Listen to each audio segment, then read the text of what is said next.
to the #1 movie making major moves at the box office. Crazy Rich Asians is breaking records. C'est le film qui a cassé la baraque cet été aux États-Unis. Un film hollywoodien au casting 100% asiatique, Crazy Rich Asians. I've been dating for over a year now, and I think it's about time people met my beautiful girlfriend. What about us taking an adventure east? Like Queen? Une comédie romantique, tout ce qu'il y a de plus mainstream et balisé, l'époux, la mariée, la belle-mère. Mom, this is Rachel Chu. She just thinks you're some like unrefined banana. No. Those are a few fingers. Yellow on the outside, white on the inside. C'est une comédie romantique qui n'a pas besoin à chaque 10 minutes de dire « mais c'est drôle que tout le monde est asiatique dans ce film ». Non, c'est la réalité du film, on avance. Avec ses 170 millions de dollars de recettes, Crazy Rich Asians a réuni bien au-delà de la communauté asiatique. Le grand public américain s'est précipité dans les salles. C'est un truc de ouf. C'est-à-dire qu'en France, nous les Asiates, on se dit waouh. Et oui, à côté, les champions du box-office français font un peu pâle figure, surtout en cette année où le plus gros succès planétaire s'appelle Black Panther, un film de super-héros avec un casting 100% noir. À entendre les témoignages d'acteurs et actrices en France, on en est loin. Nous, on a voulu juste dire ouh, ça va pas. Qu'est-ce qu'on fait avec ce ça va pas? Une porte s'est-elle ouverte grâce à Black Panther et Crazy Rich Asians? À quand une diversité de têtes d'affiche en France représentative de son métissage? À quand d'autres Omar Sy et d'autres Tahar Rahim couronnés du César du meilleur acteur? C'est certain, aux États-Unis, la sortie de Crazy Rich Asians a fait jaser sur les plateaux télé. Et pour cause. The cast is all Asian. Yes, and it's Hollywood. Is Can that you believe it? Is that historic? It's the first time ever for like a romantic comedy to have Asian leads. Et il était peut-être temps pour les 18 millions d'Américains d'origine asiatique. 18 millions de personnes, ça c'est énorme, ça c'est presque une moitié de la population du Canada. T'imagines qu'une moitié de la population du Canada manque de représentation sur l'écran. C'est même pas une vide, c'est une crise. Une crise, Hollywood en a pris conscience et a décidé de prendre le taureau par les cornes. Pas complètement par philanthropie, les studios ont surtout senti un bon filon à exploiter. And you know the phrase, money talks? Well, that's what we're talking about because Crazy Rich Asians is proving that a non-white cast can have mainstream appeal and bring in the bucks.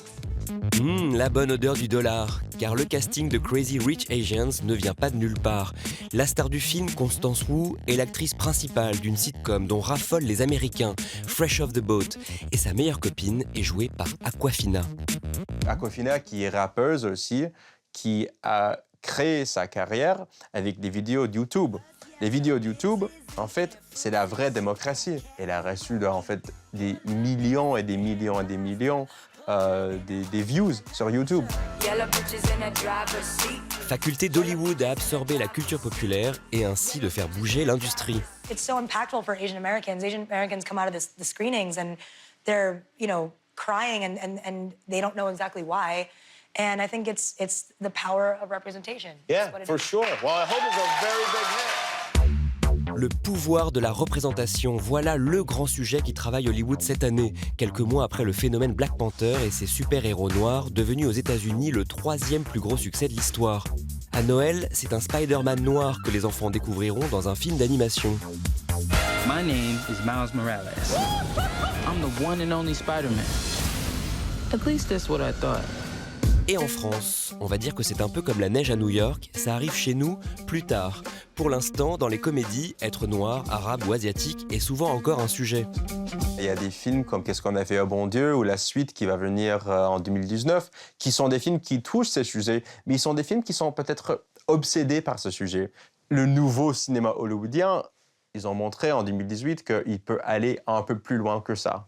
Je pense que le fait que tout le casting de Crazy Rich Asians sont des gens, des familles asiatiques, sont des Asiatiques américains, sont des Asiatiques, c'est pas le sujet du film. Il y a bien des tentatives fructueuses de comédie avec une tête d'affiche noire comme Ahmed Silla dans L'Ascension, ou évidemment l'intouchable Omar Sy qui joue ce mois-ci le flic de Belleville. Mais pourquoi ne sont-ils pas plus nombreux? Tout le monde s'est identifié à ces héros qui étaient représentés par des Noirs, et ça n'a posé aucun problème aux gens. Donc en fait, je pense qu'il faut arrêter de sous-estimer le public. Le public est beaucoup plus intelligent qu'on croit, et le public a très envie. Les gens sont en demande. Parce qu'à chaque fois qu'on nous met, nous, dans des rôles, ça fonctionne. Nadège Bossondiane fait partie des 15 comédiennes qui, aux côtés d'Aïssa Maïga, ont publié en mai dernier un livre coup de poing. Elles ont monté les marches à Cannes ensemble pour dire qu'il était temps que le cinéma français soit plus coloré et que cessent certains clichés. C'est à vous qu'on a demandé déjà si vous parliez africain? Oui, bien sûr. Vous parlez pas européen, vous? C'était vous aussi ou dans un décor, vous découvrez qu'on vous a mis un baobab ou un bananier ou je sais plus? Mais en fait, là, je rigole, mais je vous assure que c'est très, très violent. Et surtout, c'est qu'en fait, vous vous sentez seul, seul au monde. C'est-à-dire que vous arrivez sur le décor, vous voyez des choses dites exotiques pour votre personnage qui n'a pas du tout... Enfin, qui avait des objets dans son bureau. C'est comme si, en fait, les gens vont pas voir que vous êtes noir, donc on donne des indices aux gens. Et je trouve que c'est tellement bizarre, en fait. C'est tellement pas moderne. Communauté encore moins visible, les Français d'origine asiatique. Le carton outre-Atlantique de Crazy Rich Asians laisse le comédien Steve Tran rêveur. Il sera à l'affiche dans quelques mois de Made in China avec Frédéric Shaw. Ça raconte l'histoire d'une famille chinoise de France. J'ai joué pas mal le jeune de banlieue, jeune 3, jeune 4. Et puis après, c'est pas mal serveur 1, serveur 2. Malheureusement, pour eux, je ne suis pas cascadeur. Donc voilà, je suis asiate, mais je fais pas d'arts martiaux. On n'est pas que là pour récupérer un médaillon sacré, venger un frère, venger une sœur. Résultat, il prend lui-même la plume pour raconter d'autres histoires et prépare même un seul en scène. Moi, j'ai grandi avec Eddie Murphy, j'ai grandi avec ce cinéma américain, tout ce truc américain, les affranchis, le grand cinéma américain. Et bizarrement, je me suis toujours ressenti représenté. Je ne sais pas pourquoi, dans les films américains. On voyait toujours un Asiate ou autre. Et moi, j'adorais qu'on ait notre indigène à nous. Indigène, ou l'histoire enfin racontée en 2006 des tirailleurs maghrébins qui ont combattu aux côtés de la France pendant la Seconde Guerre mondiale. À Cannes, le prix d'interprétation remis à Jamel Debbouze, Roch Dizem, Sami Bouajila et Sami Nasseri a été brandi en étendard. 1, 2, c'est nous les Africains qui revenons de loin, venant des colonies pour sauver la patrie. Nous avons tout quitté, parents, gourmis, foyer, et nous avons au cœur une invincible ardeur, c'est nous les Africains. Sur la même scène, 10 ans plus tard, le même cri de joie mêlé de fierté. Ouda Benyamina, caméra d'or pour Divine. Aujourd'hui, je suis contente d'être là, parce que c'est aussi notre place à nous. Cannes nous appartient, Cannes est à nous aussi. 1000 visages, on est là, quoi. On est là, c'est possible. On connaît la suite, succès en salle et César en rafale. Divine est devenue le symbole d'un cinéma qui s'ouvre enfin à ses enfants métissés. Et pourtant, le combat est loin d'être gagné. J'ai plus envie qu'on parle de diversité, en fait. J'ai juste envie qu'on parle de français dans le cinéma français. C'est clair, net et pas si crazy.